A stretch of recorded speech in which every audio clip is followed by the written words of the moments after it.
Good morning, one and all. Myself, Sandeep Kumar Sahu. Welcome you back to our online class of iron making. In this lecture, we will study about the raw materials used in the blast furnace iron making, importantly the iron ore. These are the course outlines, typical input-output of a blast furnace, list of raw materials for blast furnace, iron ore reserves, valuation of iron ore, properties requirement of iron ores, some characterization techniques. So, approximately approximately about 3.5 to 4 ton of solid charge materials are required for production of 1 ton of pig iron. Approximate quantities of these raw materials required for the production of 1 ton of pig iron under Indian conditions are shown here in a pictorial form in this material flow diagram of a blast furnace. About 2 to 2.5 ton of iron ore sinter pellet having more than 60% iron. Coke about 0.45 to 0.55 ton, limestone about 0.3 to 0.4 ton. Pulverized coal for injection through the tuyeres about 50 to 200 kg. This is to reduce the coke consumption in the blast furnace, and air from the tuyeres about 2500 normal meter cube. It generally varies with the quality of raw materials and their charging proportions also. We cannot say that only in Indian condition that may be 3.5 to 4 ton. It may be vary from point to point, means point to point in world, depending upon the material quality. Quality of the input of the raw materials. It is perhaps the most significant variable that affects the productivity and energy consumption of blast furnace. Further, consistency in this quality of the raw materials are the key requirements for the efficiency of a blast furnace.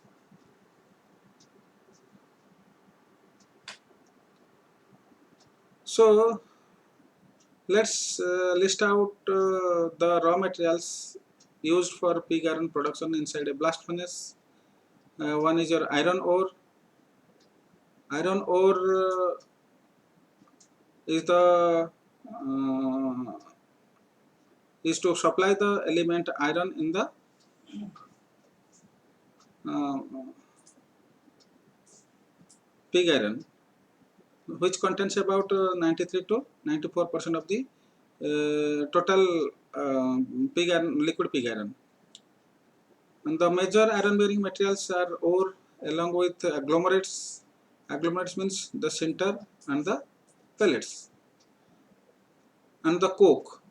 It is the backbone of blast furnace iron making. This is produced from metallurgical coal and takes the large share, the lion's share of the cost of production of the pig iron inside a blast furnace.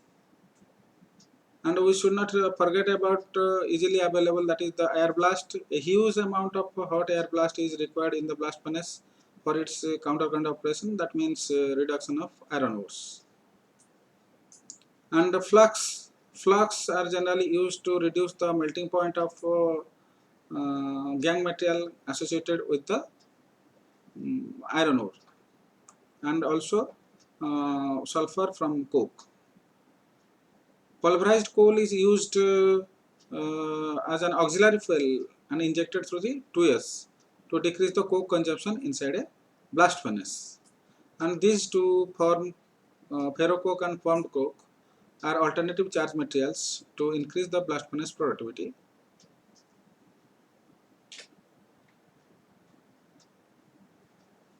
We know about the iron bearing minerals and ores used in the blast furnace.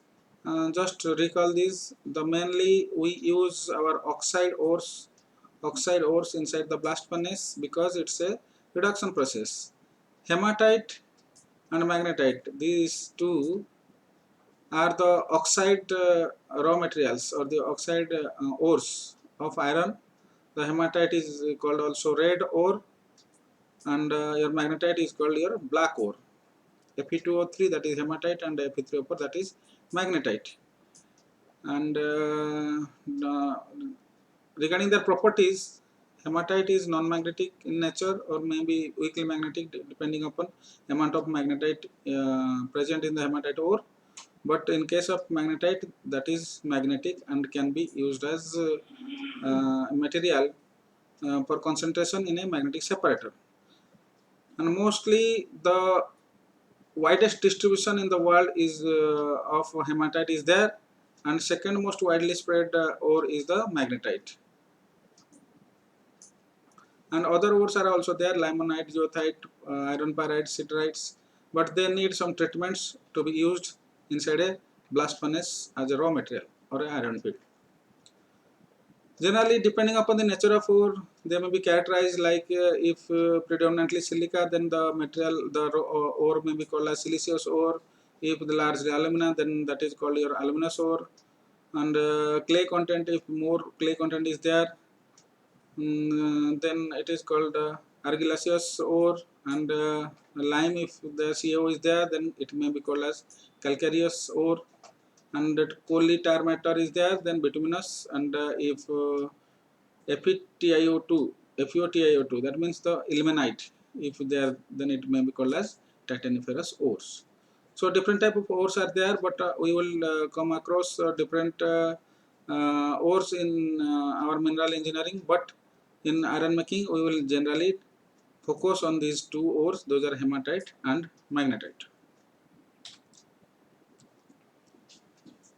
Regarding the deposits of iron ore and production of iron ore, if we talk about the iron ore production worldwide, then Australia tops the list with 901.1 million tons as per the World Steel Association data of 2018.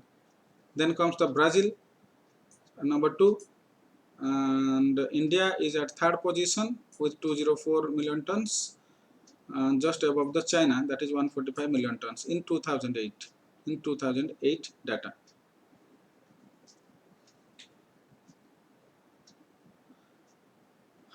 As per the Indian Bureau of Mines data of 2008, Odisha alone produces more than 50% of the iron ore of the nation. And other 30% by the two states, those are the Chhattisgarh and Karnataka.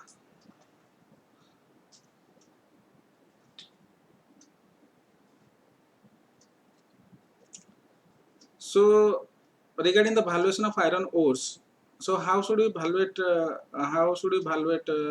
iron ore deposits? So first point is your richness, location, composition of gangue, treatment and preparation needed before smelting, and the end use. Richness means the percentage of metallic iron in the ore. In other words, less amount of iron rich ore will be required to be charged in a blast furnace to produce 1 ton of pig iron. It reveals that more iron in ore means less gangue content in the ore. So less flux requirement will be there, and the total burden of the furnace will be less. Therefore, the fuel consumption will be less, and the process will be more economical. Then after the location, this location includes both geographical and geological locations. Geological location means whether the ore deposit is underground or as a hill. Geographical location means mode and distance of transport to reach the blast furnace. Both the locations account for the value of the iron ore deposits. Composition of gangue. Composition of gangue. As we know, some gangue is always associated with iron ores.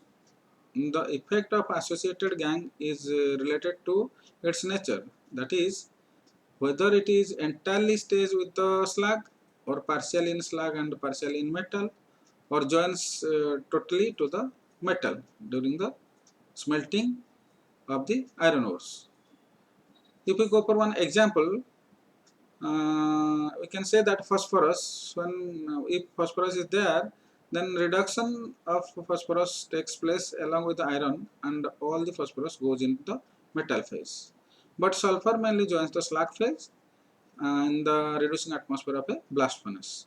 So collectively we can say that the value of an ore is drastically reduced by the presence of alkali oxides, reduced to some extent with the presence of alumina as it increases the melting point of slag. Its value is enhanced with the presence of lime and magnesia as they are basic oxides. Then treatment and preparation needed before smelting. This treatment and preparation needed before smelting generally adds to the cost of production of pig iron, or also it adds to the purchasing the iron ore from a mine. In other words, more the pre-treatment required, less will be the value of the ore deposit. For example, ore fines needed to be agglomerated. Another example is calcination of carbide ores are required before using inside a blast furnace. So these will add to the cost of pre-treatment. And regarding the end use, there are only two broad ways of using the iron ores for iron production. One is your blast furnace and smelting reduction. Smelting reduction means alternate routes of iron making.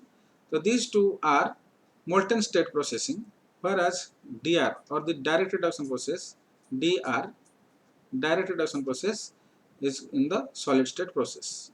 Nature and proportion of gangue plays a dominant role for evaluating the ore in case of molten state processing, like your blast furnace route and SR route, than that in case of DR process, that means the direct reduction route. Then comes the property requirement. In order to produce iron economically with maximum productivity, the blast furnace burden must have certain quality. For iron ore to become a feed to blast furnace, it should have some qualities as follows. One is your good reducibility. Good reducibility. Reducibility of iron ore depends on various factors such as surface area, porosity, type of oxide, or the chemical composition of the oxides or the ore. Optimum parameters have to be maintained to obtain good reducibility of the iron ore. Therefore, good amount of indirect reduction can take place with the less coke consumptions. Then comes the narrow size range. Narrow size range, a closed size range with a minimum of fines. Fines means less than 10 mm size particles is required for blast furnace best results. Generally, size range varies between 10 to 50 mm. A closed size range ensures good permeability of the burden. What about the strength? The ore should have good resistance to abrasion and should have a high crushing strength to withstand the temperature of stack in a reducing atmosphere. So along with that reducing atmosphere, it should have high strength enough to sustain the load of the burden. Non-decrepitating in nature and low swelling tendency during the course of reduction in the blast furnace to maintain good permeability, because if swelling occurs or the decrepitation occurs, then the volume increases or the surface area increases in case of decrepitation, and fines will be generated, so it will clog the pores and the permeability will be decreased. Narrow range of softening and melting temperature, it should be narrower, and softening and melting should occur at high temperature also, which reduces the semi-fused mass, that means the cohesive zone. Cohesive zone, we will study about that in the coming sessions, coming lectures. So for iron ore it is between 700 to 1350 degrees centigrade, and for sinter and pellet it is about 1000 to 1350 degrees centigrade. So it should be higher temperature range, along with the range should be minimum. And finally, the chemistry. proper chemical chemistry to ensure clean metal slag separation at minimum temperature and free flow of slag and metal.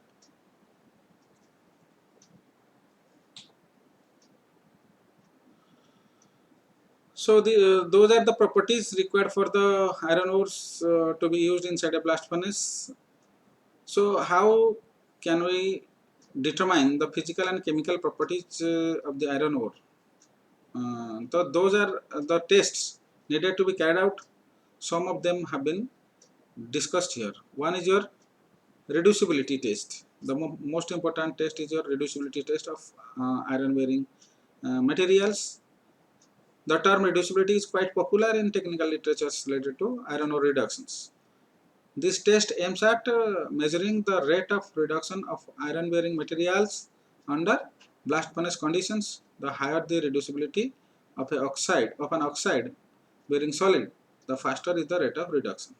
For this reducibility test, generally temperature of the test is maintained or set at 900 degrees centigrade.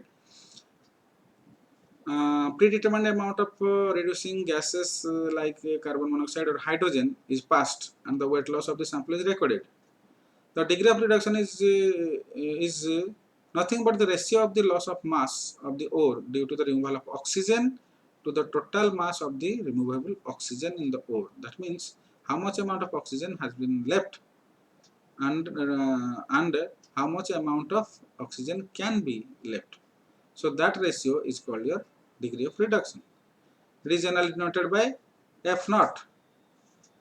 It is generally denoted by F naught. Okay.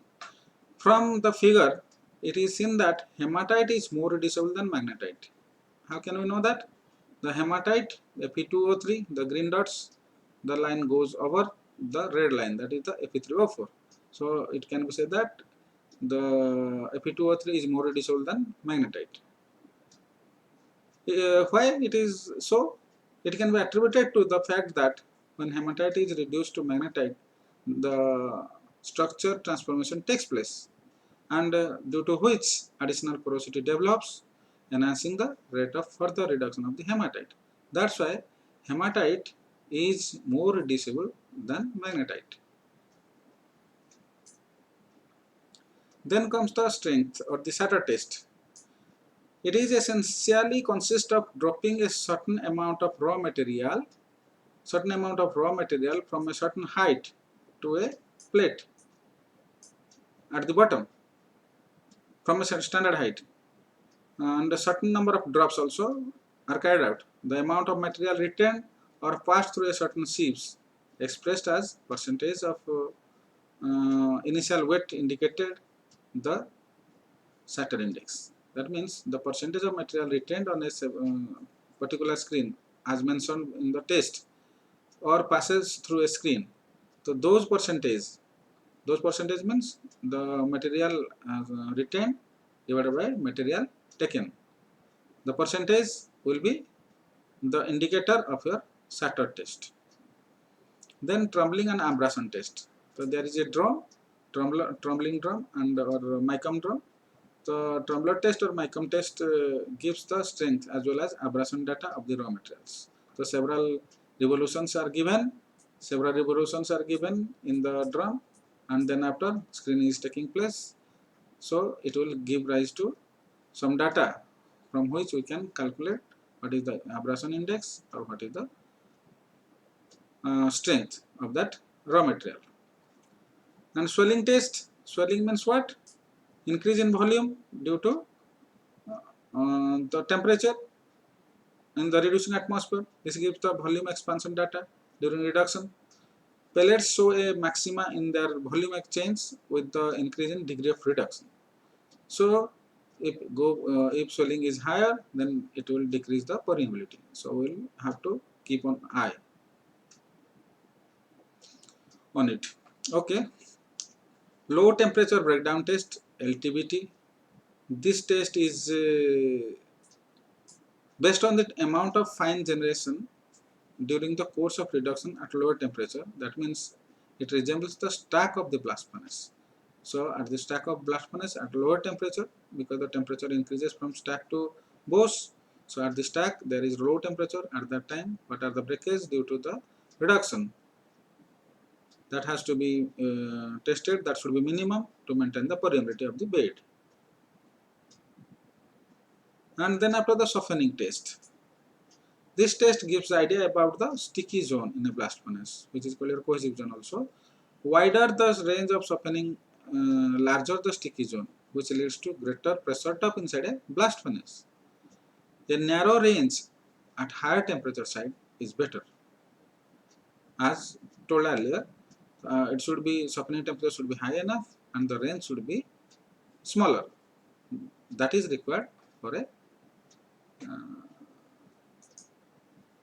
blast furnace raw material. Okay.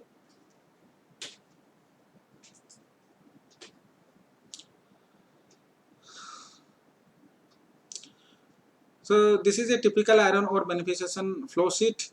To obtain proper quality of blast furnace feed along with proper size and size range, various beneficiations of iron ore are available and practiced.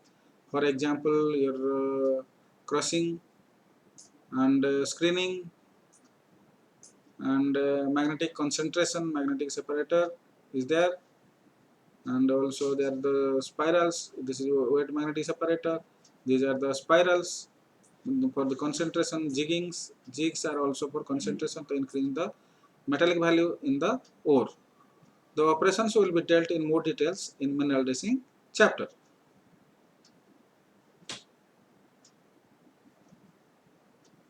So agglomeration.